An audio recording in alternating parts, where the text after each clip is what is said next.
मासिबां हालदै बहरा जाखोलै केमेराया आयदु ना रायथाव ना बखिथाव ना जावथाव नै सासे खारलायबाय सिम्बेरगावनिनो खारनाय मानसियाहाय सिम्बेरगाव थलांगुरि गामिनि रुथिना बसुमतारिया गुबुन हौवाजों खारनानै दं।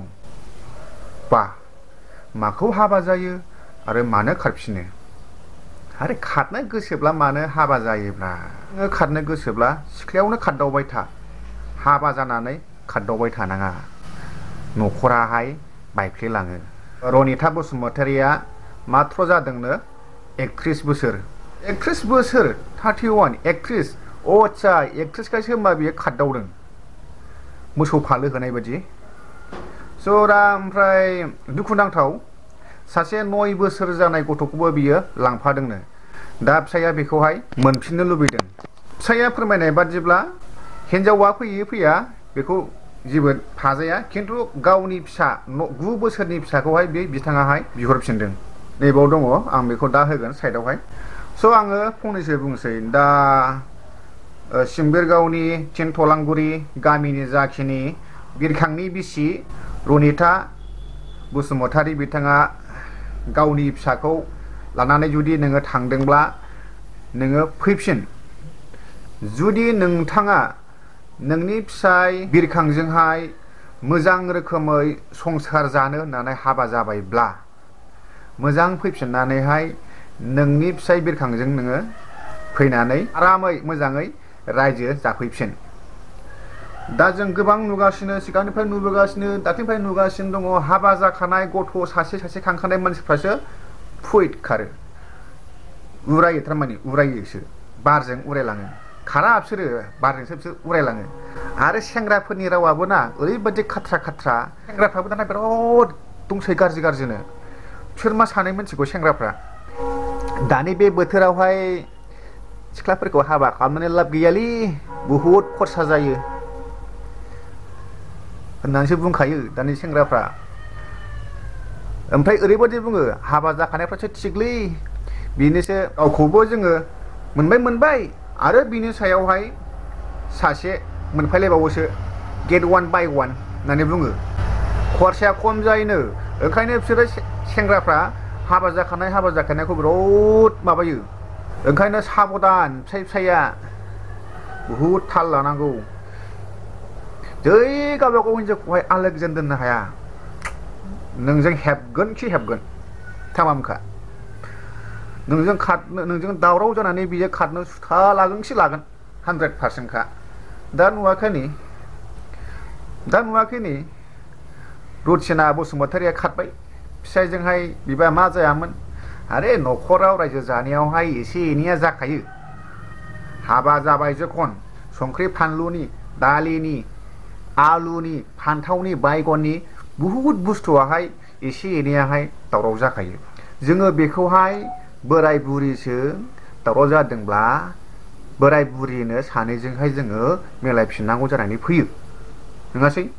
आरो जुदि मिलायफिनाब्ला बे बाथ्रा फिसायानो बुहुद गोजौ दावखोलाङो आरो बुहुद गिदिर जायो।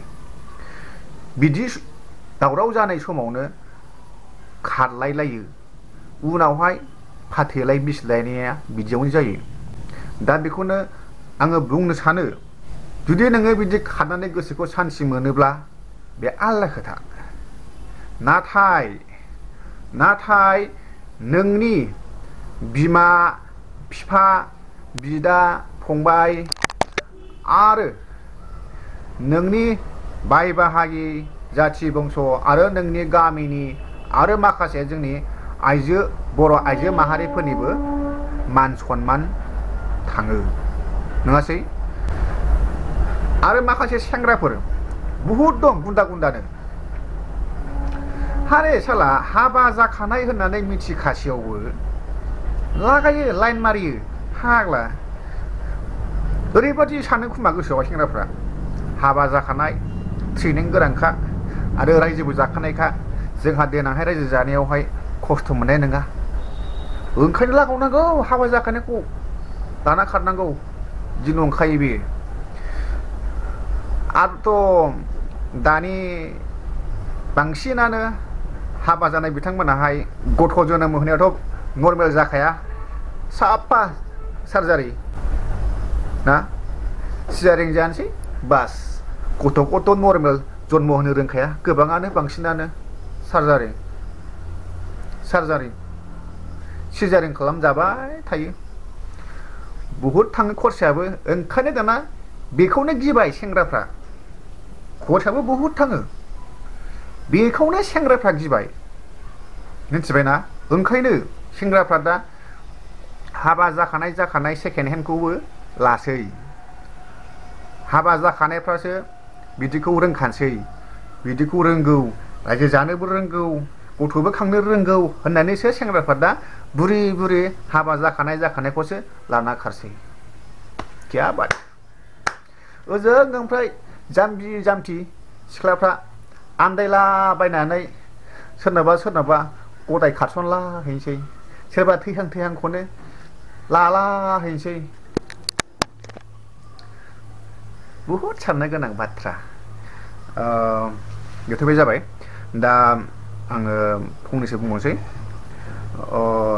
जाय बेथ' लानानै खारनाय मानसियाथ' अबेनि होनदों बिरखां बसुमतारी फोरमायनाय बादिब्ला गावनि बिसिनि रनिता बसुमतारीया गोबाव समनिफ्रायनो दतमा पुलिस आउटपस्टनि बेन्दोङाव थानाय बनरगाव गामिनि जुथाइ ब्रह्म मुंनि सेंग्राजों आन्दोयै मोजां मोनलायनायनि सोमोन्दो दंमोन आदसा होमबा फिसाया एसे मिथिखादोंमोन ओमफ्राय दायो रनिता बसुमतारीया जुथाइ ब्रह्मजोंनो लोगोसे बहाबा थाखुमानानै दङ बावनो दं बिसोर लकेलावनो ओमफ्राय आं बुंखायो जाखिनि बिसि खारजानाय बिरखां बसुमतारी जाखिनि हिन्जाव खारजानाय बिरखां बसुमतारी नोंथाङाहाय स्टेसनाव फैनानैहाय बे स्टेसननि पुलिसफोरनाहाय लाइजाम गांसे लिरनानै होफैखा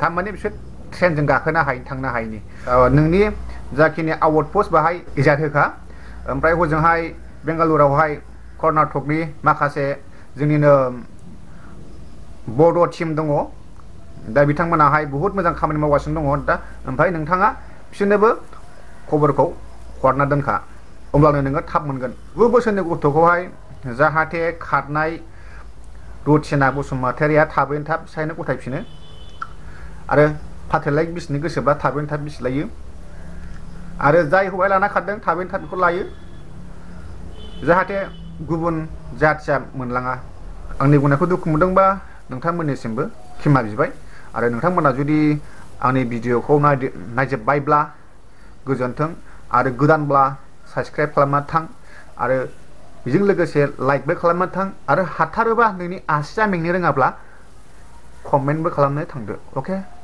खुलुमबाय।